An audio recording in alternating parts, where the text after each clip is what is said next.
Hello दोस्तों, नमस्ते भाई, गुड इवनिंग। कैसे हैं आप लोग बच्चों? स्टूडेंट्स कैसा महसूस कर रहे हैं आप सभी लोग?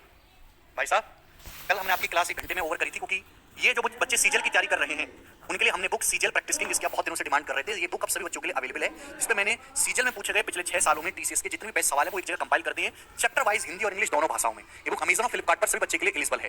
ठीक है जी, आप इस बुक को ऑनलाइन ऑर्डर करके इससे प्रैक्टिस कर सकते हैं। ये प्रैक्टिस बुक है, ठीक है भाई, पूरी तरीके से। इसमें सॉल्यूशन भी है, केवल क्वेश्चन नहीं है, सॉल्यूशन भी है, और बेहतर सॉल्यूशन है। बाकी बुकों की तुलना में काफी ज्यादा बेहतर सॉल्यूशन, क्योंकि प्रीवियस ईयर के मार्केट में कई सारी बुक्स हैं, लेकिन इस बुक्स में आपको सबसे बेटर सॉल्यूशन मिलेंगे और एरर फ्री मिलेगी। ठीक है जी, जो बच्चे गणित में कमजोर हैं, जो बच्चे बैच ढंग से कर रहे हैं, उनको ये किताब लगाने की भी जरूरत नहीं है। अगर आप केवल बैच में पढ़ी हुई शीट और बैच की क्लासेस को ढंग से कर लो तो आपको प्रीवियस ईयर का कुछ भी करने की जरूरत नहीं है दोस्त। ठीक है ना? चलिए, तो भाई कल मैंने आपको पढ़ाया था, याद है किसी को कल हमने आपको क्या पढ़ाया था? कुछ तो बोला करो आप लोग। कल मैंने आपको बताया था सर्कम सेंटर, भाई सर्कम रेडियस, ये बताया था सर्कम रेडियस निकालना। कैपिटल किसी भी त्रिभुज की अगर तीनों भुजाएं दी हो तो उसकी सर्कम रेडियस निकालने का फॉर्मूला है कैपिटल आर बराबर एबीसी बटे 4 डेल्टा। ये बताया था हमने, आप बोलोगे सर बढ़िया बताया था। तो मैंने आपको बताया था पोजीशन ऑफ सर्कम सेंटर की, अगर एक्यूट एंगल ट्रायंगल है तो उसका सर्कम सेंटर ट्रायंगल के अंदर होगा। राइट एंगल ट्रायंगल समकोण त्रिभुज है तो उसका सर्कम सेंटर हाइपोटेनस का मिड पॉइंट होगा, और अगर ऑब्टूस एंगल ट्रायंगल अधिकोण त्रिभुज तो उसका सर्कम सेंटर ट्रायंगल के बाहर होगा। ये बताया था पोजीशन ऑफ सर्कम सेंटर। बेटा मैं हमेशा से कहता हूं कि हमारे पास दो ऐसे स्पेशल ट्रायंगल है जिन पे हमारी स्पेशल नजर होती है, जिनको हम अलग से पढ़ते हैं। किसी भी ट्रायंगल की सर्कम रेडियस निकालने का फॉर्मूला एबीसी बटे 4 डेल्टा, लेकिन दो ट्रायंगल ऐसे हैं, इक्विलेटरल ट्रायंगल और राइट एंगल ट्रायंगल, इन पे हमारी अलग, इन पे विशेष ध्यान होता है मेरे प्यारे भाई। तो इक्विलेटरल ट्रायंगल की सर्कम रेडियस निकालने का मेरे दोस्तों और आसान फॉर्मूला हमारे पास है। ध्यान से सुनिएगा सभी बच्चे, बहुत प्यार से मेरी बात को समझने की कोशिश करेगा दोस्तों।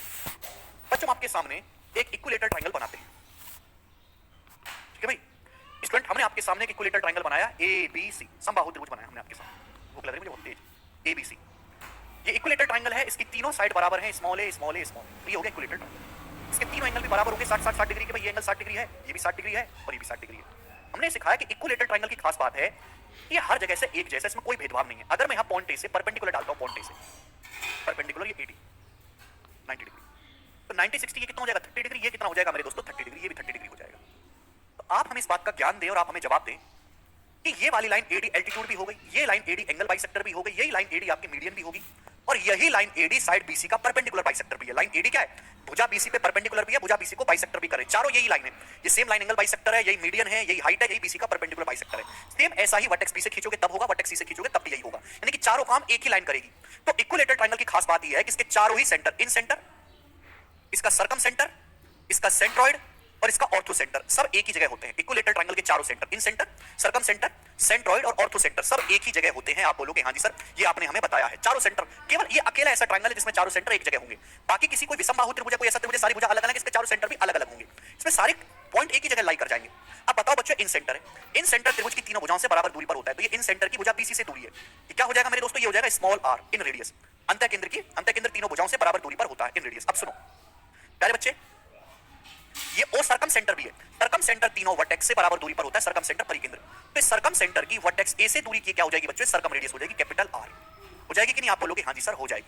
हमने आपको ऑलरेडी पढ़ाया है कि इक्विलेटरल ट्रायंगल की इन रेडियस स्मॉल आर बराबर होती है a बटे 2√3। मैंने आपको पढ़ाया इक्विलेटरल ट्रायंगल की रेडियस a बटे 2√3 होती है, हमने आपको ऑलरेडी पढ़ाया है, क्लियर है? इक्विलेटरल ट्रायंगल की सर्कम रेडियस क्या होती है मेरे प्यारे? सर्कम रेडियस परित्रिज्या बताओ। वैसे तो किसी भी ट्रायंगल की सर्कम रेडियस निकालने का ये फॉर्मूला है ए बी सी बटे 4 डेल्टा। ये है, आप बोलोगे हाँ सर। अब इक्विलेटरल ट्रायंगल की तीनों भुजाएं बराबर होती हैं, तीनों की स्मॉल ए होती है। एरिया क्या होता है बेटा इक्विलेटरल ट्रायंगल का? बताओ। इक्विलेटरल ट्रायंगल का एरिया है √3/4 a स्क्वायर, √3/4 a स्क्वायर। अब a स्क्वायर से a स्क्वायर कट जाएगा, अब 4 से 4 कट जाएगा, क्या बचेगा भाई? a/√3। तो इक्विलेटरल ट्रायंगल की सर्कम रेडियस का फॉर्मूला है a/√3। आप बोलोगे हाँ जी सर बिल्कुल सही। तो इक्विलेटरल ट्रायंगल की इन रेडियस होती है अंतः त्रिज्या a/2√3 और सर्कम रेडियस होती है a/√3। क्लियर है? आप बोलोगे हाँ जी सर। अगर यहाँ गौर से देखें तो सर्कम रेडियस जो है वो इन रेडियस का डबल है। इक्विलेटरल ट्रायंगल की समबाहु त्रिभुज की जो सर्कम रेडियस है वो इन रेडियस का डबल है, पर इसका दुगना करेंगे ये आ जाएगा। तो सर्कम रेडियस जो है इन रेडियस का डबल होती है 2/1। आप बोलोगे जी सर बिल्कुल सही। इक्विलेटरल ट्रायंगल की जो सर्कम रेडियस है वो इन रेडियस का डबल होती है, यानी कि मेरे दोस्तों सर्कम रेडियस से इन रेडियस की लंबाई का जो रेशियो होगा वो 2:1 होगा। समबाहु त्रिभुज की परित्रिज्या और अंतःत्रिज्या का अनुपात 2:1 होगा। ठीक है भाई, आप जानते हैं मेरे प्यारे भाई, ये इक्विलेटरल ट्रायंगल की पूरी हाइट है ADH। इक्विलेटरल ट्रायंगल की हाइट है h, ये इक्विलेटरल ट्रायंगल की हाइट भी है, AD ये आपकी मीडियन भी है, यही परपेंडिकुलर भी है, यही एंगल बाइसेक्टर है, सब कुछ यही है। मैं पहले पढ़ा चुका हूं कि अगर किसी इक्विलेटरल ट्रायंगल की साइड A है तो उसकी हाइट जो होती है वो √3/2a होती है। अगर किसी समबाहु त्रिभुज की हाइट a है, साइड a है, भुजा a है, तो उसकी हाइट √3/2a होती है। मैं पहले ही पढ़ा चुका हूं आपको पाइथागोरस से। तो भाई ये कंप्लीट इक्विलेटरल ट्रायंगल की जो हाइट है मेरे दोस्तों, इसको मैंने h से डिनोट कर दिया। हाइट भी है, ये मीडियन भी है, ये एंगल a का बाइसेक्टर भी है, सब कुछ यही है मेरे दोस्तों। तो हाइट h को 2:1 में बांटना है। हाइट h है, ये कैपिटल R से स्मॉल r का रेशियो क्या है? कैपिटल R से स्मॉल r का रेशियो है 2:1। तो दो रेशियो को बांटेंगे तो स्मॉल आर क्या आएगा मेरे दोस्तों, पूरी लेंथ है 3 यूनिट, पूरी लेंथ है 3 यूनिट मेरे प्यारे भाई। स्मॉल आर कितना है 2 और 1 3, पूरी लेंथ है स्मॉल आर है 1 यूनिट, यानी कि h का 1/3। इक्विलेटरल ट्रायंगल की जो इन रेडियस होती है वो h/3 होती है मेरे दोस्तों, h/3। और इक्विलेटरल ट्रायंगल की जो सर्कम रेडियस होती है, पूरी लेंथ है 3, 2 और 1 3, मुझे कितना चाहिए मेरे दोस्तों, सर्कम रेडियस 2 यूनिट है, 2 चाहिए, हाइट का 2h/3। क्लियर है? आप बोलोगे हाँ जी सर बिल्कुल से, दोनों ही कांसेप्ट आपको समझने हैं। आप ये भी गौर से देख सकते हैं कि ये इक्विलेटरल ट्रायंगल का सेंट्रॉइड भी है। सेंट्रॉइड एक ऐसा पॉइंट होता है जो त्रिभुज की तीनों माध्यिकाओं को 2:1 में डिवाइड करता है। सेंट्रॉइड केंद्रक हमेशा माध्यिकाओं को 2:1 में बांटता है। ये सेंट्रॉइड है तो ऊपर वाली लेंथ 2, नीचे वाली लेंथ 1, 2 रेशियो 1 का रेशियो आप यहां से भी समझ सकते हैं। ये प्रॉपर मैंने पहले भी पढ़ा दिया है, यहां पे मैंने आपको केवल रिवीजन कराया है। तो इक्विलेटरल ट्रायंगल की सर्कम रेडियस जो होती है मेरे प्यारे भाई वो a/√3 होती है। आप बोलोगे हाँ जी सर, बात को अच्छी तरीके से समझे। आगे चलते हैं, बहुत सिंपल सी बात है, एक तरीके से रिवीजन है, मैंने पहले भी सब कुछ पढ़ा दिया है। आगे अब मोस्ट इंपॉर्टेंट है right angle triangle. Right angle triangle समकोण त्रिभुज की सर्कम रेडियस क्या होती है, ध्यान सुनिएगा, बहुत इंपॉर्टेंट प्यारा धांसू कांसेप्ट है, सुनिएगा बच्चों। स्टूडेंट हम आपके सामने एक राइट एंगल ट्रायंगल बनाते हैं इस प्रकार से। मैंने आपके सामने एक समकोण त्रिभुज बनाया जिसमें ये वाला एंगल 90 डिग्री है।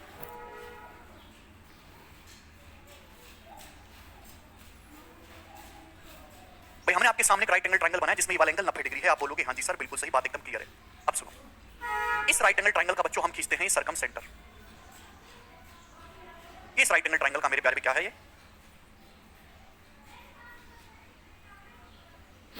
सर्कम सेंटर है, सर्कम सर्कल है। ये इस राइट एंगल ट्रायंगल का सर्कम सर्कल है। आप बोलोगे हाँ जी सर बिल्कुल सही, मैं इसको नाम भी दे देता हूं ABC। एक राइट एंगल ट्रायंगल है मेरे दोस्तों ABC, ठीक है बच्चों। आप बोलोगे हाँ,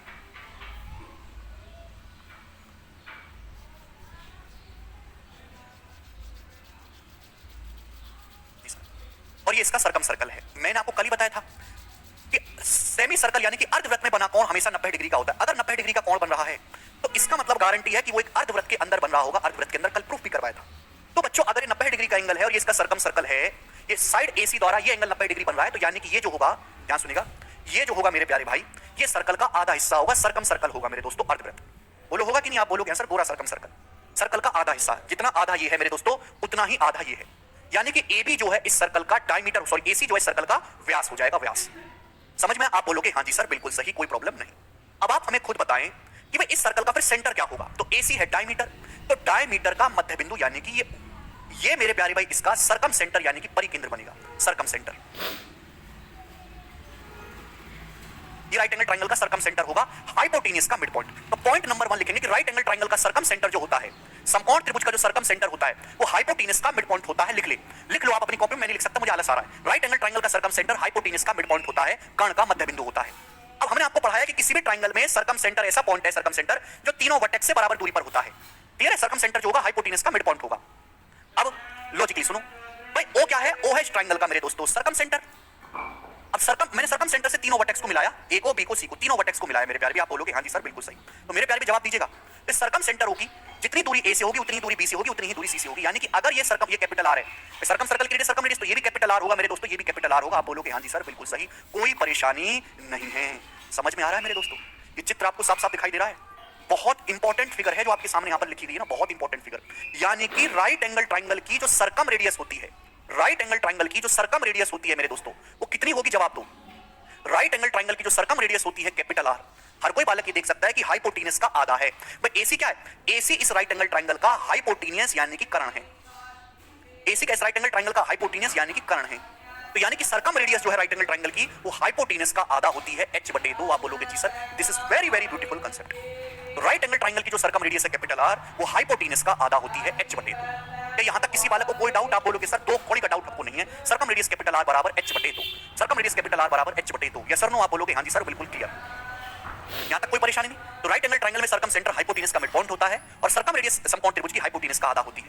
अब एक बात बताओ, एक बात बताइएगा मेरे दोस्तों, कई सारी चीजें मैं आपको समझाऊंगा। मैंने आपको ये बोला है कि राइट एंगल ट्रायंगल का मेरे प्यारे भाई ये है सर्कम रेडियस, सर्कम रेडियस, परित्रज्या, हिंदी में परित्रज्या। हमने आपको बोला कि राइट एंगल ट्रायंगल का जो ऑर्थो सेंटर होता है यानी कि लंब केंद्र, वो 90 डिग्री वर्टेक्स पे होता है। मैंने आपको पढ़ाया है 90 डिग्री वर्टेक्स पे राइट एंगल ट्रायंगल है और ये इसका राइट एंगल है 90 डिग्री। तो ये इस राइट एंगल ट्रायंगल का ऑर्थो सेंटर होगा, लंब केंद्र। क्या होगा वो बाद में बताऊंगा, क्या होगा वो बाद में समझना, 1 घंटे के बाद। ऑर्थो सेंटर, तो राइट एंगल ट्रायंगल का ऑर्थो सेंटर लंब केंद्र हमेशा ही 90 डिग्री वर्टेक्स पे होता है। जहां 90 डिग्री का कोण होगा वो ऑर्थो सेंटर बनेगा। क्यों होगा अपने आप आ जाएगा बाद में समझ में, अभी बस ध्यान रखो। तो आप बताओ ये जो दूरी है यहां से यहां तक की जो दूरी है मेरे प्यारे भाई, ये क्या है? तो आप कहोगे सर राइट एंगल ट्राइंगल के ऑर्थो सेंटर और सरकम सेंटर के बीच की दूरी है, यानी कि distance between orthocentre and सरकम centre.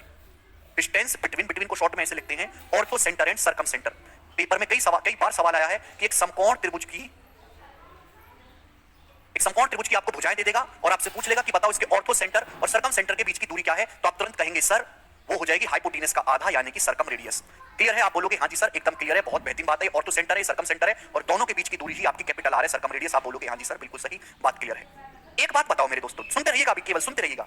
हमने आपको पढ़ा है माध्यिका। माध्यिका क्या होता है? माध्यिका होता है किसी भी त्रिभुज की भुजा के मिड पॉइंट को, भुजा के मध्य बिंदु को अपोजिट वर्टेक्स से मिलाने वाली लाइन माध्यिका कहलाती है। किसी भी भुजा के मध्य बिंदु को उसके सामने वाले शीर्ष से मिला दो, माध्यिका कहलाएगी। अगर यहां गौर से देखो तो हाइपोटेनस AC का मध्य बिंदु है O, हाइपोटेनस का मिड पॉइंट है O। आप बोलोगे आंसर मिड पॉइंट है, हाइपोटेनस का मिड पॉइंट है O। मिड पॉइंट से अपोजिट वर्टेक्स को मिलाया गया है, मिड पॉइंट से अपोजिट वर्टेक्स को मिलाया गया है। तो ये जो लाइन है मेरे प्यारे भाई, ये जो लाइन है ये हाइपोटेनस की माध्यिका है कि नहीं? आप बोलोगे हाँ जी सर ये हाइपोटेनस की माध्यिका भी है, हाइपोटेनस की मीडियन भी है, ये कर्ण की माध्यिका भी है, हाइपोटेनस की मीडियन भी है। आप बोलोगे जी बिल्कुल सही, कोई परेशानी नहीं, ये हाइपोटेनस की माध्यिका भी है। यस और नो? आप बोलोगे जी सर बिल्कुल सही, कोई तकलीफ नहीं। पेपर में कई बार सवाल आया, आपसे पूछेगा कि एक त्रिभुज की भुजाएं 5, 12, 13 हैं, बताओ इसके हाइपोटेनस की माध्यिका क्या है? हाइपोटेनस 13 है, हाइपोटेनस की माध्यिका की लंबाई आएगी 13 का आधा 6.5, डायरेक्ट आप बताओगे। समझ में आया? आप बोलोगे हाँ जी सर समझ में आया, हाइपोटेनस की माध्यिका भी है। नहीं दीप्ति, कंफ्यूज हो रहे हैं आप? ठीक है जी, आप बोलोगे हाँ जी सर बिल्कुल सही। अगला कंसेप्ट, अगर आप पीछे का सब कुछ देखो, अगर आपने पीछे का सब कुछ पढ़ा है और आपको पीछे का सब कुछ आता है तो ही ये बात समझ में आएगी, क्योंकि इससे बेस्ट एक्सप्लेनेशन नहीं हो सकता। और पीछे का कोई लेक्चर आपने मिस करा, रिवीजन नहीं करा है, तो आपको इस रटने के अलावा कोई रास्ता नहीं, आपको बिल्कुल भी समझ नहीं आएगा और आप भाड़ में जाओ। मेहनत नहीं करते हो आप, पढ़ाई नहीं करते हो, घर पे जाकर तो भाड़ में चले जाओ। मुझे कोई मतलब नहीं तुमसे, मुझे केवल उस बच्चे पे ध्यान देना है जो मेरे साथ साथ खुद भी मेहनत करता है। और तो सेंटर मतलब लंब केंद्र, हिंदी में लंब केंद्र कहते हैं। ध्यान सुनिएगा। देखो बच्चों, मैं एक बात बताइए भैया मैंने आपको कि समकोण त्रिभुज में सबसे बड़ी भुजा होती है हाइपोटेनस, सबसे बड़ी भुजा होती है, सबसे बड़ी। समकोण त्रिभुज में ये सबसे बड़ी भुजा होती है मेरे दोस्तों, सबसे बड़ी भुजा। अब समकोण त्रिभुज की अगर मैं माध्यिका खींचूंगा तो 3 माध्यिकाएं खींची जा सकती हैं भाई। ये तो 2 लेग्स की मीडियन होगी, क्या होगी? लेग्स की माध्यिकाएं, क्योंकि लेग्स की माध्यिका right 90 degree angle, right angle बनाने वाली साइड की माध्यिकाएं, और ये हो गई हाइपोटेनस की माध्यिका। तो सबसे बड़ी भुजा पर जो माध्यिका होगी सबसे छोटी होगी। आपको साफ साफ दिखाई दे रहा है कि भुजा जितनी बड़ी है माध्यिका की लंबाई उतनी छोटी है, उल्टा होता है। समझ में आया? तो सबसे बड़ी भुजा अगर हाइपोटेनस है तो उसके ऊपर जो मैंने माध्यिका खींची है ये तीनों में सबसे छोटी है। आप बोलोगे हाँ जी सर, यानी कि राइट एंगल ट्राइंगल की तीनों माध्यिकाओं में सबसे छोटी माध्यिका यही वाली होती है। आप बोलोगे हाँ जी sir, shortest median, shortest median. त्रिभुज की तीनों माध्यिकाओं में सबसे छोटी माध्यिका, सबसे बड़ी भुजा जितनी बड़ी होगी उसके ऊपर माध्यिका उतनी छोटी होगी। अब सबसे बड़ी भुजा कर्ण है तो इसके ऊपर जो माध्यिका खींचूंगा वो तीनों माध्यिकाओं में, तीनों मीडियन में सबसे छोटी होगी। तो त्रिभुज की तीनों माध्यिकाओं में सबसे छोटी माध्यिका क्या होती है? राइट एंगल ट्राइंगल में जो हाइपोटेनस की मीडियन होती है। आप बोलोगे हाँ जी सर। पेपर में सवाल आता है एक त्रिभुज की भुजाएं 8, 15, 17 हैं, त्रिभुज की भुजाएं 8, 15, 17 हैं, बताइए इस त्रिभुज की सबसे छोटी माध्यिका की लंबाई क्या है? पेपर में सवाल आएगा, एक त्रिभुज की भुजाएं 8, 15, 17 हैं, इस त्रिभुज की सबसे छोटी माध्यिका शॉर्टेस्ट मीडियन की लंबाई बताओ। तो शॉर्टेस्ट मीडियन जो होगी वो क्या होगी? सरकम रेडियस के बराबर ही होगी। हाइपोटेनस की जो माध्यिका होगी वो सबसे छोटी होगी 8.5। क्या आंसर बता दोगे आप सवाल का? 8.5। आप बोलोगे जी सर बिल्कुल सही, घर से पढ़ के आया करो, ऐसे में रिपीट करने लगा जीडी तो कभी नहीं हो पाएगा। समझ में भाई आई बात? आप बोलोगे हाँ सर बहुत सारी चीजें हैं, बहुत सारी छोटी छोटी चीजें हैं, बहुत सारी।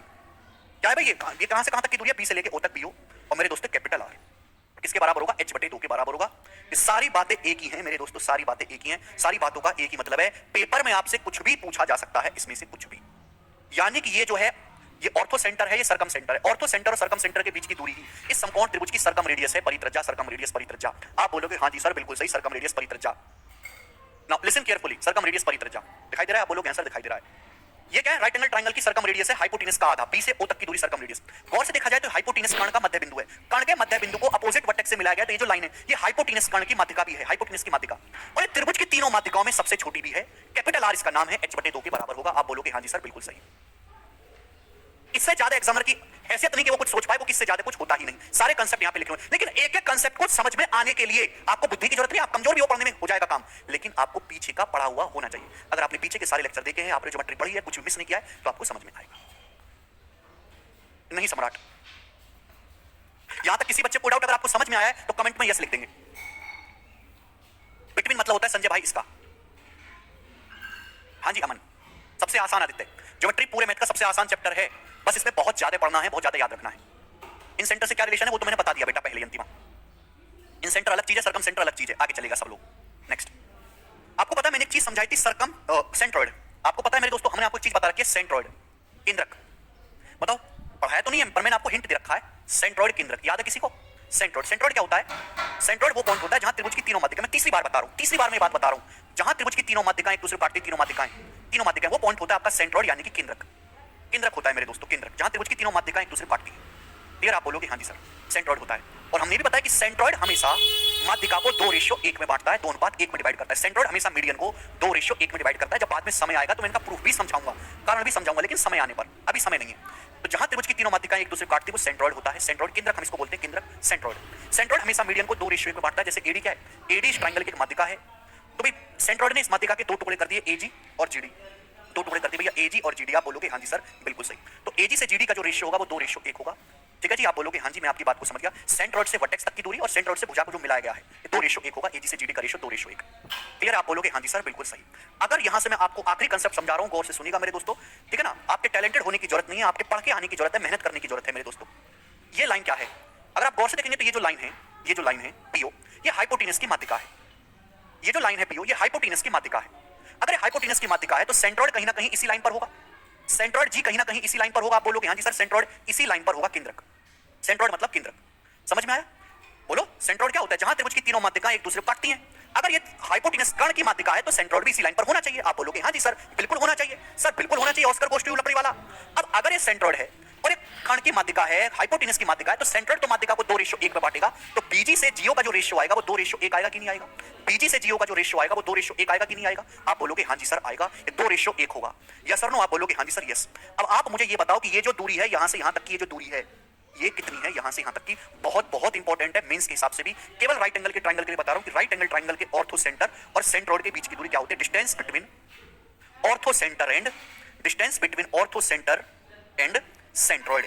हिंदी वाले भाई लिख लेंगे समकोण त्रिभुज के लंब केंद्र, ऑर्थो सेंटर मतलब लंब केंद्र, सेंट्रॉइड मतलब केंद्रक, सरकम सेंटर मतलब परिकेंद्र। मैं कई बार हिंदी बोलता हूं, कई बार। तो समकोण त्रिभुज के लंब केंद्र और केंद्रक के बीच की दूरी क्या है मेरे दोस्तों? जवाब दो, क्या है दूरी? है बहुत प्यारी दूरी है मेरे दोस्तों, ध्यान से सुनिएगा। भाई पूरी लेंथ कितनी? यहां से यहां तक की पूरी लेंथ है कैपिटल आर, बी से ओ तक की कंप्लीट लेंथ है कैपिटल आर। कितनी है पूरी दूरी? Capital R. ये रेशियो कितना है? 2:1। तो पूरी लेंथ कितनी है? 3। मुझे 3 में से चाहिए कितना? 2 यूनिट। बी से जी तक कितना है? 2 यूनिट है। तो कैपिटल आर का 2/3 होगा कि नहीं होगा? आप बोलोगे हाँ जी सर होगा, कैपिटल आर का 2/3 होगा। तो पूरी लेंथ बी से ओ तक की सरकम रेडियस है, ये पूरी लेंथ 2:1:3 है। नीचे टोटल लिखते हैं, ऊपर क्या चाहिए? बी से जी तक की 2 यूनिट चाहिए, तो 2/3 आर। आप बोलोगे हाँ जी सर बिल्कुल सही, बात एकदम क्लियर है। यहां तक क्लियर? आप बोलोगे हाँ जी सर। अब कैपिटल आर क्या है? जवाब दो। कैपिटल आर है मेरे दोस्तों हाइपोटेनस का आधा, h/2। कैपिटल आर हाइपोटेनस का आधा है, h/2। आप बोलोगे हाँ जी सर, 2 से 2 कट जाएगा तो क्या बचेगा जी? h/3 बचेगा, h/3। और यही इसकी वैल्यू हो जाएगी। यानी कि राइट एंगल ट्रायंगल में ऑर्थो सेंटर और सेंट्रॉइड के जो बीच की दूरी होती है वो हाइपोटेनस का 3 होती है, h/3 होती है। अपनी कॉपी में उतार लो। समकोण त्रिभुज के ऑर्थो सेंटर और सेंट्रॉइड के बीच की जो दूरी होती है वो हाइपोटेनस का 3 होती है, h/3। सब लोग अपनी कॉपी में उतार लो, सब लोग अपनी कॉपी में उतार लो, h/3। पेपर में जस्ट इतना सा सवाल आता है, कोई मुश्किल नहीं आता, केवल इतना सा सवाल पेपर में आता है। ठीक है जी? जैसे मैं यहां पे एक सवाल पूछे लेता हूं, सवाल वैसे आगे डाला हुआ है,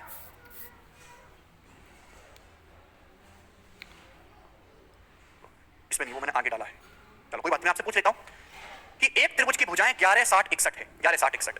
तो बताओ उसके ऑर्थो सेंटर और सेंट्रॉइड के बीच की दूरी क्या है? h मतलब ऑर्थो सेंटर, g मतलब सेंट्रॉइड। उसके लंब केंद्र और केंद्रक के बीच की दूरी क्या है? लंब केंद्र और केंद्रक के बीच की दूरी क्या है? तो आप सिंपल सा कहेंगे ऑर्थो सेंटर और सेंट्रॉइड के बीच की दूरी क्या है? हाइपोटेनस 61, 61/3 आ जाएगा, यानी कि 20.33 आंसर। बोलो हाँ, ठीक है बच्चों? सब लोगों ने अपनी कॉपी में उतार लिया?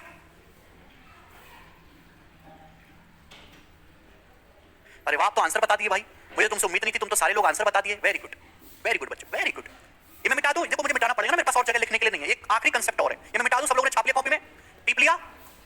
अरे टीप लिया नालायको, टीप लिया भाई। अरे तुम मुझे क्यों परेशान कर रहे हो? मेरा व्रत वैसे ही आज। तुम बताओ क्या आप लोगों ने टीप लिया? यस, मिटा दूं मैं इसे? श्याम जी कहने सर हाइपोटेनस हाइट कैसे हो जाएगी राइट एंगल ट्रायंगल? है वो तो मैंने कुछ कहा ही नहीं श्याम जी। चलो हटाओ इसको, नेक्स्ट आखिरी कंसेप्ट। देखो ये तो मैंने आपको पढ़ा दिया, अब आप मुझे खुद ये बताओ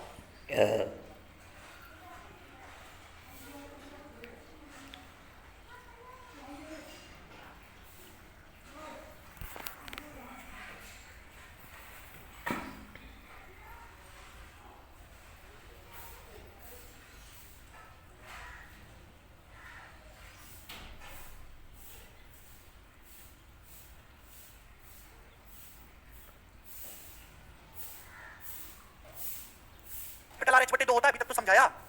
चलिए ये बात बताओ, ये डिस्टेंस कितनी होगी यहां से यहां तक की? ये वाली डिस्टेंस यानी कि राइट एंगल, हालांकि इस पर पेपर में आज तक एक ही बार सवाल आया है, पर फिर भी मैं तो आपको पूरा तैयार करता हूं। राइट एंगल ट्रायंगल के सेंट्रॉइड और सरकम सेंटर के बीच की दूरी क्या होगी? डिस्टेंस बिटवीन, ये बिटवीन को शॉर्ट में ऐसे लिखते हैं, ठीक है ना, centroid and circumcentre, centroid and circumcentre. Hindi वाले भाई लिखेंगे समकोण त्रिभुज के केंद्रक और परिकेंद्र के बीच की दूरी, समकोण त्रिभुज के केंद्रक और परिकेंद्र के बीच की दूरी, समकोण त्रिभुज के केंद्रक और परिकेंद्र के बीच की दूरी, केंद्रक और परिकेंद्र के बीच की दूरी, ठीक है ना, जीओ है मेरे दोस्त, जीओ। क्या होगा मेरे दोस्त आप बताओ? ये पूरी लेंथ यहां से यहां तक की कैपिटल आर है, पूरी लेंथ यहां से यहां तक की कैपिटल आर, बोलो पूरी, ये 2 रेशियो 1 है, तो टोटल कितना है? 3, टोटल है 3। 3 में से आपको चाहिए कितना? एक पार्ट, एक जी, कितना 3 में से एक पार्ट चाहिए 1/3 आर, 1/3। अब आप मुझे खुद बताओ कि कैपिटल आर क्या होता है? कैपिटल आर तो सरकम रेडियस लिखा हुआ है, हाइपोटेनस का आधा है, हाइपोटेनस का मिड पॉइंट है सरकम सेंटर, आधा आधा सरकम रेडियस हो जाएगा। आप बोलोगे सर h/2, तो क्या आ जाएगा जी? h/6 आ जाएगा, 3 2 नीचे h/6। तो राइट एंगल ट्रायंगल के सेंट्रॉइड और सरकम सेंटर के बीच की दूरी होगी h/6, h/6। आप बोलोगे हाँ जी सर बिल्कुल सही, कोई प्रॉब्लम नहीं है, ठीक है जी। इतना क्लियर मैं कंसेप्ट देता हूं ना जिसकी कोई लिमिट नहीं। क्लियर क्यों? क्योंकि मैं सारी चीजों को आपस में कनेक्ट कर देता हूं और कुछ भी चीज छोड़ता नहीं हूं। अब ये जो मैंने कंसेप्ट समझाया है, आप इसको 10 जगह से पढ़ लो, यहां पर आपको इतनी क्लैरिटी नहीं मिलेगी कहीं भी, क्योंकि मैंने हर चीज को आपस में कनेक्ट करके पढ़ाया है, कनेक्ट करके, कोई कंफ्यूजन नहीं है। लेकिन मेहनत आपको करनी पड़ेगी भाई। 3 दूनी 6 हो जाएगा बेटा, अमन, समझ में बात? जितना भी कंसेप्ट बन सकता है सब कुछ यहां पे लिखा हुआ है। और h/2 और बटे 3 करेंगे तो h/6 हो जाएगा।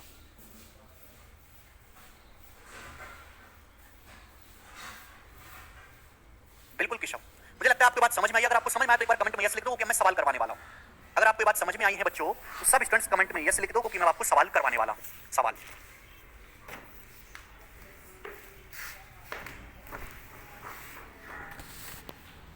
ठीक है, आया है मेरे बाल को समझ में। जब बुरा बुरा बालक है। सवाल नंबर 14 बताओ, करिए। सवाल मेंस के पेपर का है, प्री में तो आता ही आता है, प्री के साथ साथ मेंस में भी आता है। बताओ,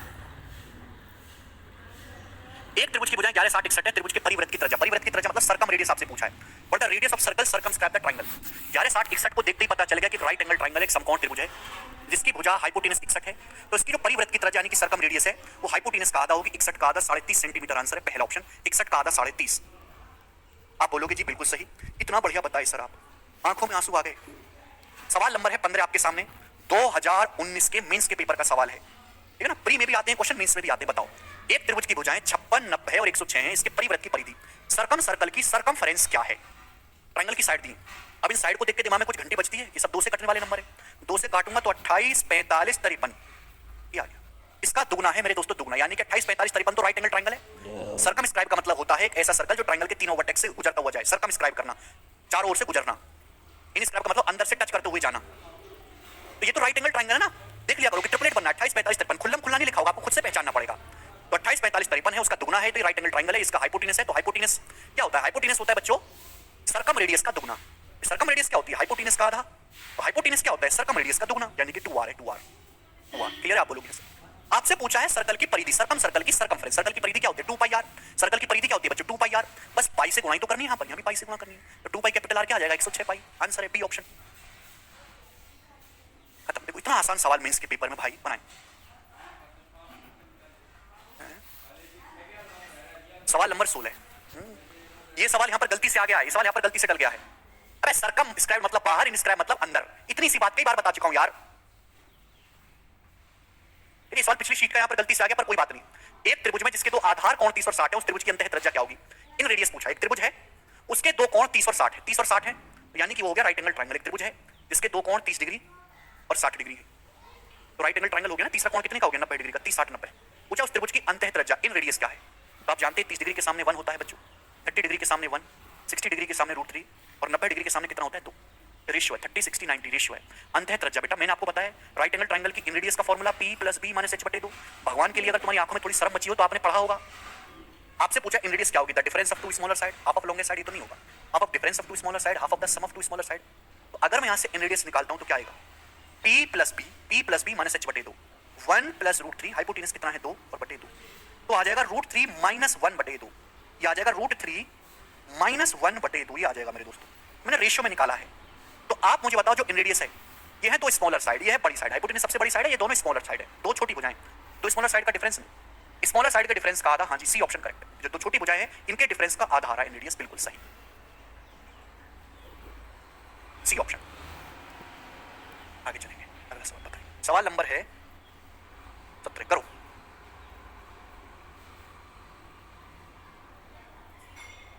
the figure shows a circle of diameter AB and radius 6.5 centimetre. Chord C is 5, the area of triangle ABC.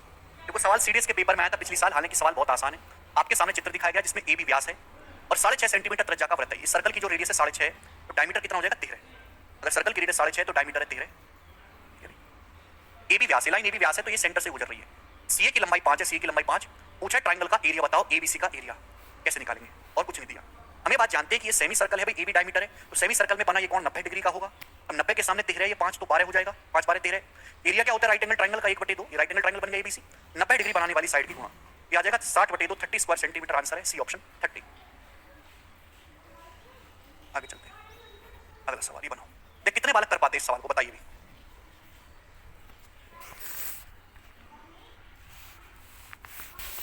करो।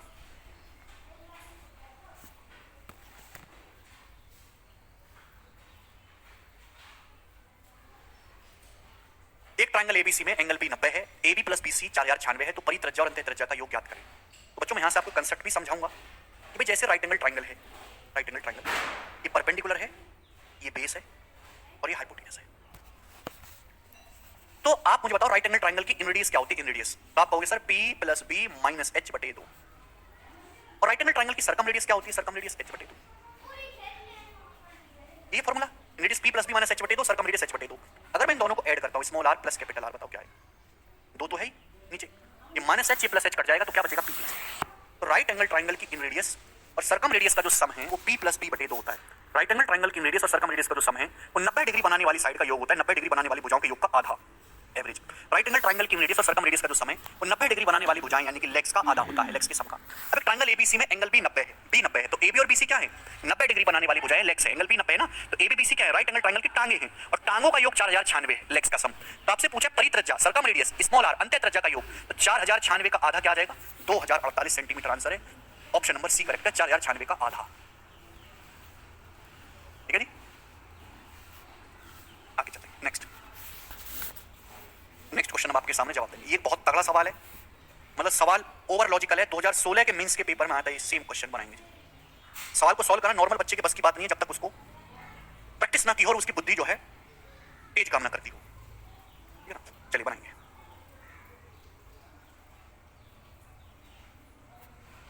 करो।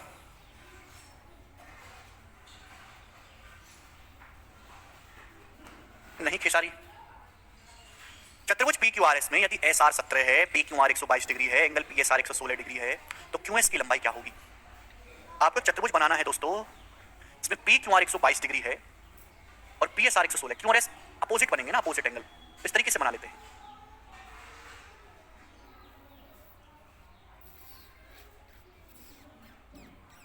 ठीक है ना, ध्यान समझने की कोशिश करेगा। PQRS आपको यहाँ पे डायग्राम भी ऐसा बनाना पड़ेगा जो वैल्यू के हिसाब से सेट रहे। आपको यहाँ पे ना दो एंगल दिए, एंगल PQR और PSR, ये आमने सामने के दो एंगल दिए, आमने सामने के। कौन PQR और कौन PSR, दोनों ही ऑब्टूस एंगल हैं। PQR कितने का है? 122 डिग्री का। PSR कितने का? 116 डिग्री का। इसलिए मैंने दोनों को ही ऑब्टूस एंगल बनाया है, अधिक कोण बनाया दोनों को ही। सवाल बोला SR 17 सेंटीमीटर, ये जो लाइन है SR ये 17 सेंटीमीटर है।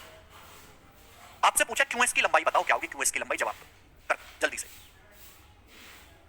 दोनों ही अधिक कोण त्रिभुज से लग रहे हैं ना, ऑब्टूस एंगल लग रहे हैं, ऐसे बना। SR की लंबाई 17 है, आपसे QS पूछा है, Q से लेके S तक की दूरी। सुनो भाई, देखो भाई, मैंने एक चीज ऑब्जर्व करी, आप भी कर सकते थे। देखो ये वो सवाल है, जब तक एक बार इनको ना करा जाए, ऐसे सवाल घर पे एक बार प्रैक्टिस ना करके जाओ तो नहीं हो सकते। सर्कल के किसी भी चाप, जैसे मैंने इस चाप को पकड़ लिया, ये होता है छोटा चाप, मन आर्क बोलते हैं। इस चाप द्वारा सेंटर पे अगर 2 थीटा है तो सर्कमफ्रेंस पे आधा होगा। सेंटर पे सर्कमफ्रेंस पे अगर थीटा है तो सेंटर पे डबल एंगल बनेगा। लेकिन मेरे प्यारे भाई, अगर हम मेजर आर्क ले लें इस तरीके से, अगर मैं आपके सामने बड़ा वाला आर्क ले लेता हूं, ये भी तो बड़ा आर्क है, ये भी तो सर्कल का बड़ा चाप है। आप बोलोगे यहां सर ये बड़ा वाला चाप ले लिया। अब आप मुझे खुद बताओ, इस चाप द्वारा, ये सर्कल का सेंटर है, इस चाप द्वारा परिधि पे अगर सपोज अल्फा एंगल बनना है, परिधि पे अल्फा, तो इसी चाप द्वारा सेंटर पे कितना बनेगा? सेंटर पे तो डबल बनना चाहिए ना। अगर इस बड़े चाप द्वारा बची परिधि पे अल्फा बनना है, तो इसी चाप द्वारा सेंटर पे तो डबल एंगल बनना चाहिए ना, 2 अल्फा। क्लियर है? आप बोलोगे हाँ जी सर, यहां बिल्कुल ऐसा ही है। ऑब्जर्व करो, ऑब्जर्वेशन का 122 116 है, ठीक है भाई। ये हो जाएगा आपका, ये वाला देखो, ये वाला देखेंगे मेरे दोस्तों, ये वाला एंगल। बताओ मैं आपसे पूछता हूं कि ये वाला एंगल कितने डिग्री का है? तो पूरा एक राउंड होता है 360 डिग्री। 360 में से अगर 116 घटा देंगे तो कितना बचेगा? 244 डिग्री बचेगा कि नहीं? 244 डिग्री बचेगा कि नहीं? आप बोलो क्या सर? यानी कि अगर ये एंगल थीटा है तो देखो दुगना 122 का दुगना ये 122 का दुगना है मेरे प्यारे भाई 244। आप बोलोगे हाँ सर, बहुत बढ़िया दुगना है, क्लियर है, आप बोलोगे हाँ सर 122 है और एक डबल है 244। यानी कि मेरे प्यारे भाई ये हो गया सर्कल का सेंटर, ये हो गया सर्कल का सेंटर, और ये हो गए पी क्यू आर सर्कल की परिधि पे 3 वर्टेक्स। और एक सर्कल हम इस तरीके से खींच सकते हैं, इस तरीके से। ये जो मेरे दोस्तों इस चाप द्वारा, इस बड़े आर्क को देखो, इस चाप द्वारा सेंटर पे 244 है तो सरकमफ्रेंस पे 244 का आधा बन रहा है 122 डिग्री। सवाल में कैलकुलेशन जैसा कुछ भी नहीं है, केवल ऑब्जर्वेशन जैसा है।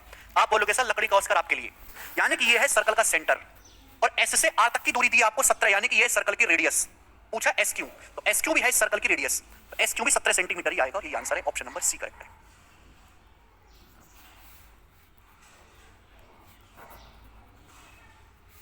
ठीक है ना, इसलिए जब ये सवाल आया था मेरे प्यारे भाई, तो ये जो है बच्चे कर नहीं पाए थे, वो इतना नहीं सोच पाते ना। आज ये सवाल नॉर्मल है, ऐसे और भी सवाल एग्जाम में बन सकते हैं जब उनको ध्यान से ऑब्जर्व करने की जरूरत होगी।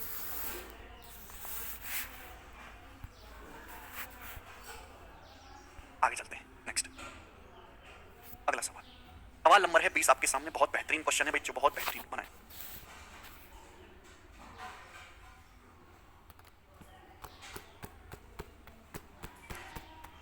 एक त्रिभुज की भुजाओं का अनुपात 4 5 7 है, तो पूछा सरकम रेडियस और इन रेडियस की त्रिज्या का अनुपात क्या करिए। ये सवाल है, बहुत बढ़िया सवाल। एक त्रिभुज की भुजाओं का अनुपात 4:5:7 है, त्रिभुज की साइड का रेशियो 4 5 7 है, तो ट्राइंगल की सरकम रेडियस और इन रेडियस का रेशियो, सरकम रेडियस से इन रेडियस का रेशियो क्या होगा? Under ratio. अच्छा सवाल, आसान बेहतरीन प्रश्न है, मींस लायक। तो आपको त्रिभुज की तीनों भुजाओं का रेशियो दिया, जासी बात है स्केल एंड ट्राइंगल है। अब स्केल एंड ट्राइंगल की सरकम रेडियस से इन रेडियस का आपको निकालना है रेशियो। बताओ कैसे करेंगे बच्चों? हमने आपको तो फॉर्मूले बता रखे हैं, फॉर्मूला बाबा जिंदाबाद। सरकम रेडियस होता है ए बी सी बटे 4 डेल्टा और इन रेडियस होता है डेल्टा बटे एस। अभी ऊपर पहुंच जाएगा तो ए बी सी गुणा एस और नीचे हो जाएगा 4 डेल्टा गुणा डेल्टा 4 डेल्टा का स्क्वायर। और मुझे यहाँ पे बस पागलों की तरह वैल्यू रखनी है, मैं मुझे रेशियो निकालना है तो मैं रेशियो पे ध्यान दूंगा। ऐसे सेमी पेरीमीटर क्या आ जाएगा? सेमी पेरीमीटर 4 5 9 7 16, 16 का आधा 8। ऐसे ट्राइंगल का जो एरिया होता है डेल्टा, वो क्या होता है? हीरोस फॉर्मूला से होता है ना, root S, S minus A, S minus B, S minus C होता है ना, ये होता है हीरोस फॉर्मूला, याद है ना? वैल्यू रख दो। साइड का रेशियो 4 5 7, तो ए बी सी की जगह 4 गुणा 5 गुणा 7। एस सेमी पेरीमीटर कितना है? 8 अपॉन 4। डेल्टा स्क्वायर क्या होगा बच्चों? डेल्टा स्क्वायर क्या होगा? इसका स्क्वायर करेंगे, जब इसका स्क्वायर करेंगे तो अंडर रूट हट जाएगा, जब इसका स्क्वायर करेंगे तो अंडर रूट हट जाएगा। S S 8 into S minus A, 8 minus 4 4, 8 minus 5 3, 8 minus 7 1, S S minus A, S minus B, S minus square हट जाएगा, 8 60 कट गया, 4 से 4 कट गया, बचा जी 35/12 आंसर है सी ऑप्शन, 35/12 खत्म।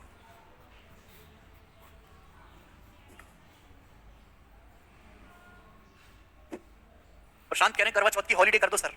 क्यों, तुम रखना है हैं?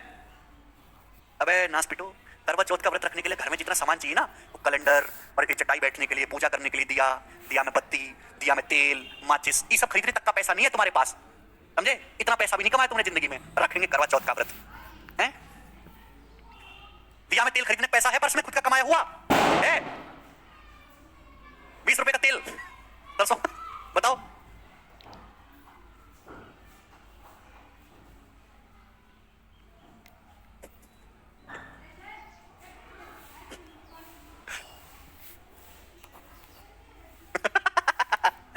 लग रहा लोन ले लूंगा। रवि कह कर लो सर बेइज्जती। बेइज्जती क्या करनी, तुम्हारी इज्जत ही नहीं है तो बेइज्जती करने की जरूरत क्या है?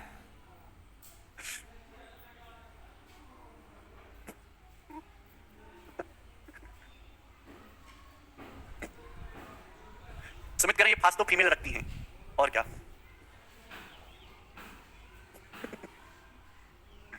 अच्छा सच से बताओ, तुम में से कितने बालक है जिन्होंने फास्ट रख रखा है? कितने दुष्ट बालक है तुम में से जिन्होंने फास्ट रख रखा है? बताओ कितने दुष्ट बालक हैं आप में से जिन्होंने फास्ट रख रखा है?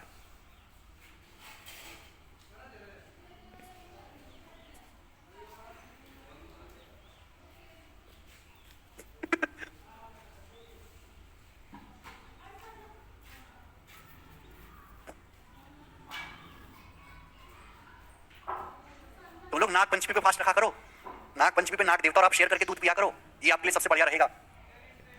ठीक है जी, ये सब करवा चौथ तुम्हारे काम की चीज नहीं है जब तक नौकरी ना हो जाए। आगे चलेंगे, अगला सवाल आपके सामने, बहुत प्यारा सवाल है, बनाओ, बहुत प्यारा सवाल करें।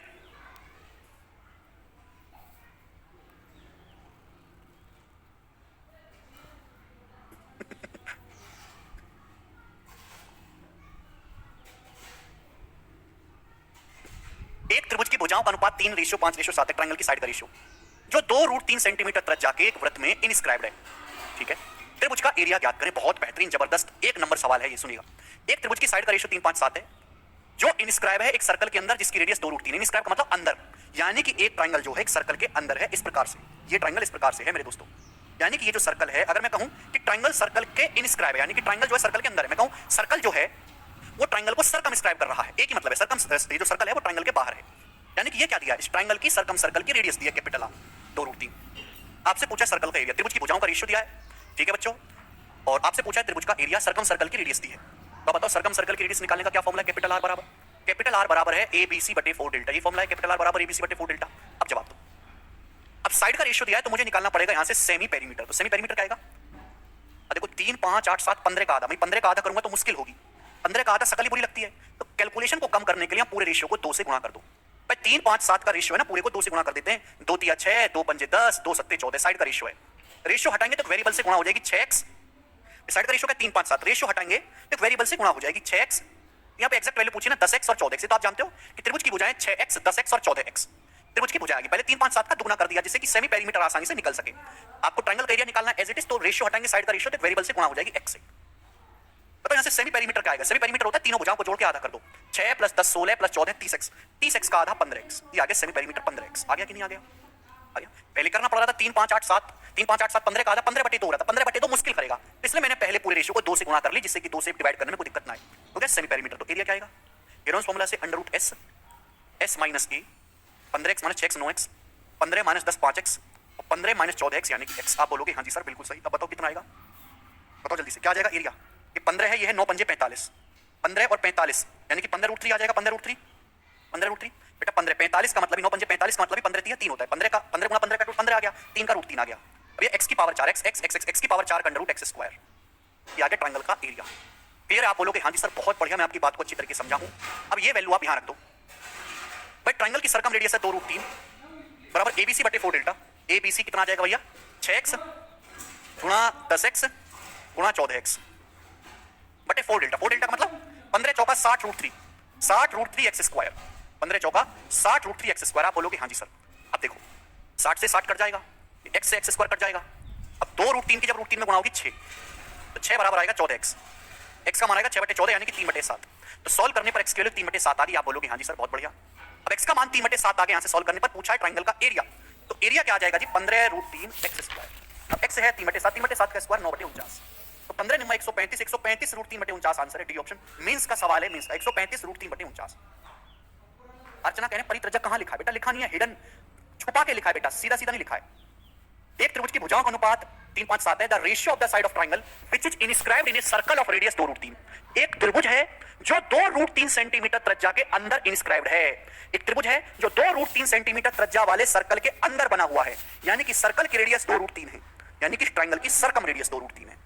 सरकम रेडियस मुझे कैसा सर समझ में नहीं आ रहा है? प्लीज कुछ करें, मेरा फर्स्ट क्लास है ज्योमेट्री का, प्लीज सर कुछ करें। अरे भैया सुधीर मैं कुछ नहीं करूंगा, तुम कुछ करोगे। तुमसे किसने बोला कि यहां से पढ़ना है? ज्योमेट्री के पहले लेक्चर से पढ़ो, और जितने लेक्चर हो गए पहले उनको पूरा करो, तब यहां पे आना। बीच से आप पढ़ोगे ज्योमेट्री नहीं सीख सकते, बीच से। ठीक है भाई?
ज्योमेट्री को बिल्कुल बीच से ना पढ़ें, शुरू से लेकर आखिर तक पढ़ें, एक भी लेक्चर मिस ना करें, कई बार रिवीजन करें, प्रॉपर नोट्स बनाएं, बीच में से मुंह उठा के ना आ जाएं।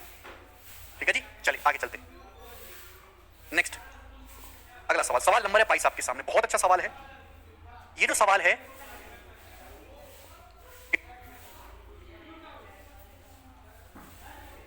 2017 प्री के जितने भी सेट बने थे 40-50 उन सभी सेट शिफ्टों में सवाल आया था। बहुत बढ़िया सवाल है। 6 लाइनें ऐसे खींच दी, इसकी कोई जरूरत नहीं है।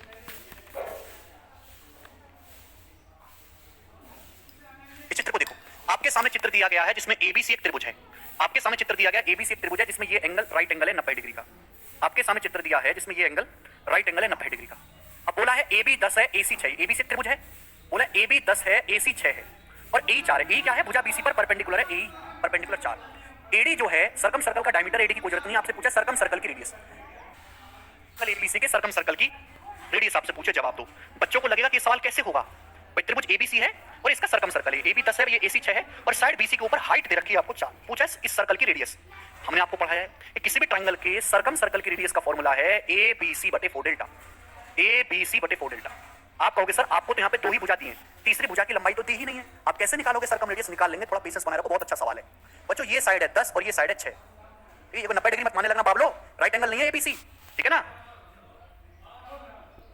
जब होगा अपने टाइम पे हो जाएगा। ये साइड 10 है, 6 है, तीसरी भुजा BC, 10 गुणा 6 गुणा BC, तीसरी भुजा BC मेरे दोस्तों बटे 4 डेल्टा।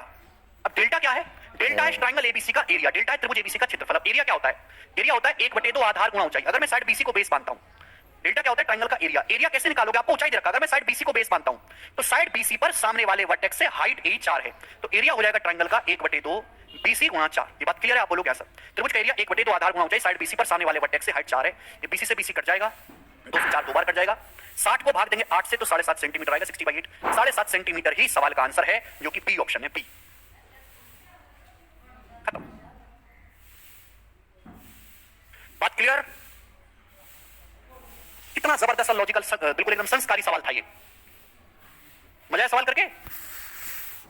स्पेशल लॉजिक इस सवाल में लगा है। ठीक है जी, आगे चलते हैं। Next question. सवाल नंबर है स्टूडेंट आपके सामने यहां पर 23 और 24। 2 क्वेश्चन है मेरे प्यारे भी आपके सामने यहां पर, और 2 सवाल यहां से बनते हैं। मैं आपको दोनों सवाल करवाऊंगा, ढंग से सुनिएगा, मेरे को जवाब दीजिएगा। 2 क्वेश्चन है, दोनों ही 2019 के प्री के पेपर में आए हुए और सीडीएस के पेपर में भी सवाल कई बार आ रखे बने जी। देखो, सबसे पहले तो इस सवाल का चित्र बनाना बहुत जरूरी है, और चित्र बनाने के बाद इस सवाल को करने के 2 तरीके हैं। मैं आपको दोनों ही तरीके समझाऊंगा, थोड़ा सा बुद्धि लगानी है। मैं हर बात को लिखूंगा नहीं, केवल बोलूंगा, ध्यान से सुनिएगा। In a circle of radius 10 centimetre with centre, एक सर्कल है, सर्कल की रेडियस है 10 सेंटीमीटर, सर्कल का सेंटर है O। PQ और PR 2 कॉर्ड्स हैं, दोनों की लंबाई ईच ऑफ लेंथ 12 सेंटीमीटर। एक सर्कल है, सर्कल की 2 कॉर्ड हैं PQ और PR, 2 कॉर्ड हैं, दोनों में से प्रत्येक की लंबाई 12 सेंटीमीटर है। तो आप बताओ, दोनों कॉर्ड में एक पॉइंट कॉमन है P, दोनों ही कॉर्ड्स में एक पॉइंट कॉमन है मेरे दोस्तों P। अब P से 2 कॉर्ड खींचनी है, PQ और PR, दोनों की लंबाई 12 है। चलो, सबसे पहले आप मुझे बताओ कि अगर इस सर्कल का सेंटर है, सर्कल की रेडियस है 10, तो 2 कॉर्ड है PQ और PR, उनकी लंबाई है 12। आप मुझे बताओ, कॉर्ड ऐसे खींचेंगी, मतलब सेंटर से आगे पहुंच जाएंगी, या कॉर्ड सेंटर से पीछे ही रह जाएंगी? कैसे खींचेंगी कॉर्ड? जवाब दो। देखो, थोड़ा सा दिमाग लगाना है, और इसमें ये चीज भी मैटर करती है। जैसे भाई सर्कल है, मैं आपको समझाता हूं। सर्कल है, सर्कल की रेडियस है 10। अगर मैं आपसे खींचता हूं कि भाई सर्कल का डायमीटर है, डायमीटर 2 डायमीटर 90 पे, भाई ये भी 10 है, ये भी 10 है, तो आप मुझे बताओ ये लेंथ कितनी हो जाएगी? ये वाली लेंथ, तो आप कहोगे सर ये लेंथ हो जाएगी 10√2 पाइथागोरस से 10√2। 10√2 होता है अप्रॉक्स 14, 14 होता है अप्रॉक्स, √2 होता है 1.414। यानी कि अगर इस तरीके से चित्र होगा तो ये लेंथ 14 होगी, 14। लेकिन यहां पर तो कॉर्ड की लंबाई 12 ही है, 14 से छोटा होता है 12। जब 14 से छोटा होता है 12, तो इसका मतलब दोनों कॉर्ड सेंटर से लेफ्ट साइड में ही रह जाएंगी, राइट साइड में पहुंच ही नहीं पाएंगी। समझ में आया? तो चित्र इस तरीके से बनेगा। सर्कल है, सर्कल की रेडियस 10 सेंटीमीटर है, 2 जीवा खींची गई हैं PQ और PR, 2 जीवा खींची गई हैं PQ और PR, दोनों की लंबाई बराबर है। इसकी लंबाई भी 12 सेंटीमीटर है, इसकी लंबाई भी 12 सेंटीमीटर है, दोनों जीवाओं की लंबाई बराबर है, 12 समझ में आया? दोनों ही सेम पॉइंट P से खींची गई हैं। अब सेंटर के किधर साइड में होंगी ये देखना जरूरी है। अगर मैं 2 व्यास खींचता हूं इस तरीके से 10 10 होगा पाइथागोरस से, जो हो जाएगा 14। तो यहां से यहां तक की लेंथ 14 होगी भाई, लेकिन सवाल के हिसाब से तो जीवा की लंबाई 12 रखी, तो 12 तो इधर साइड ही रह जाएगा ना। क्लियर है? तो चित्र बनेगा इस तरीके से। अच्छा, उसके बाद PO जो है वो जीवा QR को पॉइंट S पर काटता है। हमने दोस्तों Q से R को मिलाया। हमने प्यारे भाई क्या करा, यहां से Q से R को मिलाया, Q से R को, जो कि जीवा QR। अब बोला ये गया है कि लाइन PO जो है वो QR को पॉइंट S पर काटती है। हमने Q से R को मिला लिया जी। आगे सुनिएगा, बोला ये गया है कि लाइन PO QR को पॉइंट S पर काटती है। हमने P से O को मिलाया, P से O। तो जो लाइन PO है वो जीवा QR को यहां काटती है पॉइंट S पर। तो आपसे पूछा OS की लंबाई क्या है? OS यानी कि यहां से यहां तक की दूरी आपसे पूछ रही है, ये दूरी आपसे पूछ रही है OS। ये मेरा सवाल है, ये मेरा कंसर्न है। बताओ, बहुत ही अच्छा और लॉजिकल जबरदस्त लेवल का सवाल है। अब सुनिए कैसे करेंगे भाई साहब। आप इस सवाल को थोड़ी बुद्धि का इस्तेमाल करो और लॉजिकली सोचो। OS आपको बताना है। अगर आप इस सवाल में थोड़ी रीजनिंग लगाओ, जैसा लाइन पीओ के ऊपर है वैसा ही लाइन पीओ के नीचे है, कोई फर्क तो नजर नहीं आ रहा। जैसा रेडियस पीओ के ऊपर है वैसा ही नीचे है पीओ के, कोई फर्क तो नजर नहीं आ रहा। आप बोलोगे सर कोई फर्क नजर नहीं आ रहा, यानी कि मेरे दोस्तों जो लंबाई क्यू से एस तक की होगी, जो लंबाई क्यू से एस तक की होगी, सेम उतनी ही लंबाई आपकी एस से आर तक की भी होगी, यानी कि दोनों ही लेंथ आपस में बराबर होंगी, दोनों ही लेंथ ऊपर नीचे बिल्कुल सेम चीज है, कोई फर्क कोई भेदभाव नहीं है। गणित नहीं रीजनिंग है ये मेरे दोस्तों। ये एक सीधी रेखा है, सीधी रेखा है, ऊपर नीचे सीधी रेखा मतलब 180 डिग्री, ऊपर नीचे बराबर बराबर है, मिरर इमेज है, तो ऊपर नीचे 90 डिग्री का एंगल बनेगा, ये 90 डिग्री, और नीचे भी 90 डिग्री का कोण बनेगा। बात क्लियर यहां तक समझ में? आप बोलोगे हाँ जी सर बिल्कुल सही। अब इस सवाल को यहां से सॉल्व करके मुझे ओएस निकालना है। दो तरीके हैं, दो तरीके। पहला तरीका आ जाएगा जी यहां से, ये जो सर्कल है ये ट्राइंगल पी क्यू आर का सर्कम सर्कल है, लेकिन ये जो सर्कल है, ये जो सर्कल है ट्राइंगल पी क्यू आर का सर्कम सर्कल है। देखो तीनों वर्टेक्स से होकर गुजर रहा है, ये जो सर्कल है ट्राइंगल पी क्यू आर का क्या सर्कम सर्कल है मेरे प्यारे भाई, तीनों वर्टेक्स से होकर गुजर रहा है। आप बोलोगे हाँ जी सर। और सर्कम सर्कल की रेडियस का फॉर्मूला आप जानते हैं, कैपिटल आर बराबर एबीसी बटे 4 डेल्टा। अब इस सर्कल की जो रेडियस है वो 10 सेंटीमीटर है, 10, यानी कि यहां से यहां तक की जो दूरी है ना मेरे प्यारे भाई, यहां से यहां तक की जो दूरी है सर्कल की रेडियस 10 सेंटीमीटर, यहां से यहां तक की दूरी सर्कल की रेडियस 10, तो 10 बराबर एबीसी, ठीक है ना? क्लियर है? एक साइड 12 है, दूसरी साइड 12 है, एबीसी। पहला तरीका बता रहा हूं। ये तीसरी साइड क्या है भाई? क्यू आर नहीं पता मुझे, तीसरी साइड है क्यू आर बटे 4 डेल्टा। अब डेल्टा क्या होता है? डेल्टा मतलब ट्रायंगल का एरिया, और एरिया क्या होता है? 1/2 आधार गुणा ऊंचाई। अगर मैं साइड क्यू आर को बेस मानता हूं, साइड क्यू आर को, तो सामने वाले वर्टेक्स से हाइट ही तो है, पीएस, पीएस क्या ट्रायंगल की हाइट है, तो एरिया आ जाएगा 1/2 क्यू आर गुणा पीएस। आप बोलोगे हाँ जी सर बिल्कुल सही, कोई प्रॉब्लम नहीं है, आ जाएगा। क्यू आर से क्यू आर कट गया, 2 से 4 2 बार कट गया, 2 से 12 6 बार कट गया, 12 72 बटे 10, यानी कि पीएस की लंबाई आ गई 7.2, पीएस की लंबाई 7.2 सेंटीमीटर आ गई, 7.2 पीएस की, पी से एस तक की लंबाई 7.2 आ गई। कैपिटल आर बराबर एबीसी बटे 4 डेल्टा। आपसे पूछा ओएस, ओएस कितना आ जाएगा बच्चों? अब भैया सेंटर से परी तक की दूरी तो रेडियस होती है, ये रेडियस ही तो है, सेंटर से सर्कमफ्रेंस तक की दूरी 10 और पीएस है 7.2, 10 में से 7.2 माइनस कर देंगे, कितना आ जाएगा ये? 2.8। तो 2.8 सेंटीमीटर आपकी जो है वो लंबाई आ जाएगी ओएस की। ए ऑप्शन सवाल का आंसर है, ए ऑप्शन, ठीक है ना? क्लियर है बच्चों? आप बोलोगे हाँ जी सर बिल्कुल सही, कोई परेशानी नहीं ना। अब यहां पर 2 सवाल बनते हैं, एक तो सवाल मैंने आपको बता दिया ओएस, दूसरा सवाल बनता है कि कॉड क्यूआर की लंबाई बताओ, जीवा क्यूआर की लंबाई बताओ, क्यू से आर तक की लंबाई, ये भी बनता है। तो ये सेम सवाल होगा, बस ओएस की जगह पूछेगा कॉड क्यूआर की लंबाई। तो पहला तरीका बताओ ना, एक तरीका और मैं और सिखाऊंगा आपको। पीएस है 7.2, पीएस की लंबाई हमने कितनी निकाली? 7.2 निकाली है, 7.2। तो आप मुझे बताओ क्यूएस कितना आएगा पाइथागोरस से, क्यूएस कितना आएगा आप बताओ? आपको राइट एंगल ट्रायंगल दिखाई दे रहा है, ये 12 है, ये 7.2 है, किससे डिवाइड हो रहा है? ये 1.2 से डिवाइड हो रहा है, 1.2 से, 2.4 से, 24 से कट रहा है, 2.4 से, ये 2.4 से डिवाइड हो रहा है 12 5 बार और ये 3 बार, तो 5 3 4 का ट्रिपलेट है, बस यहाँ पे 2.4 से गुणा कर दिया, 2.4 से गुणा कर दिया, 2.4 से 3 4 5 का ट्रिपलेट है, 2.4 से गुणा कर दिया, 2.4 का 5 गुना 12, 2.4 का 3 गुना 7.2, 2.4 का 4 गुना 9.6, देखिए पाइथागोरस से लेंथ 9.6 आ जाएगी, 9.6 पाइथागोरस से। अगर क्यूएस 9.6 है तो नीचे वाला भी 9.6 होगा, तो 9.6 का दुगना 19.2 सेंटीमीटर क्यूआर की लंबाई आ जाएगी, 19.2 सेंटीमीटर। आप बोलोगे 9.6 नीचे 9.6 दुगना आ जाएगा 19.2। बहुत बेहतरीन सवाल है मेरे प्यारे में, मुझे लगता है कि आपको बात समझ में आई है अच्छी तरीके से। ये सवाल को करने का एक तरीका हो गया। समझने के लिए बुद्धि चाहिए, पीछे का पढ़ा हुआ होना चाहिए, ठीक है भाई? पीछे की आपने कुछ पढ़ाई नहीं करी है तो आप कुछ भी समझने के हकदार नहीं है, आप एक बस मूर्ख की तरह इसको देखते रहे, मूर्ख की तरह बनाइए। दूसरा तरीका ध्यान से सुनिएगा मेरे दोस्तों, और ये तरीका ऐसा है जो इस एक सवाल में नहीं कई सवाल में लगेगा। आपसे देखो सवाल आपसे ये पूछा जाएगा कि जीवा क्यूआर की लंबाई बताओ, जीवा क्यूआर की लंबाई बताइए कैसे, क्यूआर की लंबाई। आप इसको यहां से मिला दो, मिला सकते हैं। सेंटर से परी तक की दूरी रेडियस है 10 सेंटीमीटर, सर्कल की रेडियस तो 10 सेंटीमीटर, ये भी सर्कल की रेडियस है 10, ये कितनी है 12। तो ट्राइंगल ध्यान दो ओपी क्यू पे, ट्राइंगल ओपी क्यू पे ध्यान दो, ओपी क्यू। इस ट्राइंगल की तीनों साइड पता है मुझे, तीनों साइड, ये साइड 10 है, ये साइड भी 10 है, रेडियस ये 12 है, तो तीनों साइड पता है तो एरिया निकल जाएगा, तीनों साइड पता है एरिया निकल जाएगा।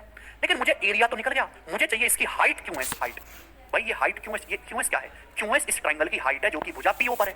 अभी जो भुजा पीओ है मुझे ये भी पता है, तो एरिया को बराबर करके मैं हाइट निकाल सकता हूं। बेस्ट तरीका है एरिया को बराबर करना। भाई इस ट्राइंगल की तीनों साइड मुझे पता है 10 10 12, इसका एरिया निकाल सकते हैं। सेमी पेरीमीटर क्या आ जाएगा बच्चों? 10 10 20 12 32 का आधा 16, 16 आ जाएगा। आप बोलोगे हाँ सर, तो एरिया कितना आएगा? एरिया आ जाएगा under S, S minus A, S minus B और एस माइनस सी। ये ट्राइंगल का एरिया आ गया। अब एरिया हमने निकाला हीरोस फॉर्मूला से, तीनों साइड पता है, लेकिन एरिया ये भी तो होता है 1/2 आधार गुणा ऊंचाई, 1/2 आधार गुणा ऊंचाई। एरिया निकालने के 36 तरीके, हर तरीके से एरिया बराबर होता है, क्योंकि एरिया क्या होता है? ट्राइंगल के द्वारा घेरी की जगह, जितनी जगह घेर ली उतनी घेर ली, एरिया उधर से नापो चाहे इधर से नापो बराबर ही आएगा। अब ये बेस है 10, ये क्या है बेटा? अगर मैं साइड पीओ को बेस मानता हूं, पीओ को, ये पीओ है 10 और इस 10 पर सामने वाले वर्टेक्स से हाइट ही तो है 90 डिग्री का एंगल है। क्यों क्या है हाइट? आप बोलोगे हाँ जी सर बिल्कुल सही, कोई प्रॉब्लम नहीं है, बोलो। और क्यूएस क्या है? क्यूएस क्या है? कॉड क्यूआर का आधा। What is QS? क्यूआर जो है वो कॉड क्यूएस का दुगना है। अरे क्यूएस क्या है? जो क्यूएस है वही एसआर है, ऊपर नीचे सेम है, तो क्यूएस का मतलब क्या है? क्यूएस का मतलब है कॉड क्यूआर का आधा, जो आपको निकालना है। बताओ होनी क्या सवाल?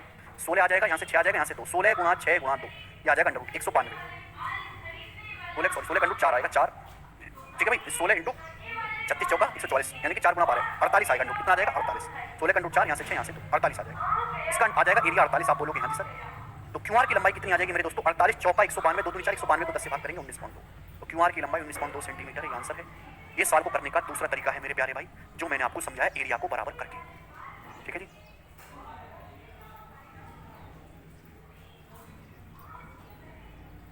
तो दो तरीके से मैंने आपको सवाल कराया। सवाल नंबर जो बच्चों यहाँ पर 24 है, 24वां क्वेश्चन जो है वो यही सवाल है दोस्तों। 23वां और 24वां जो क्वेश्चन है वो एक ही है, बस 23वें क्वेश्चन में ओएस पूछा है और 24 क्वेश्चन में क्या पूछा है, जीवा क्यूआर की लंबाई। बाकी सब कुछ सेम है। दो शिफ्टों में सवाल आया था, दो शिफ्टों में अलग अलग चीज पूछी थी। जीवा क्यूआर की लंबाई, डी ऑप्शन 19.2, डी ऑप्शन 19.2, ठीक है भाई। इसी के साथ लेक्चर समाप्त। आज की क्लास को ये भी विराम देते हैं, बाकी कल बाय।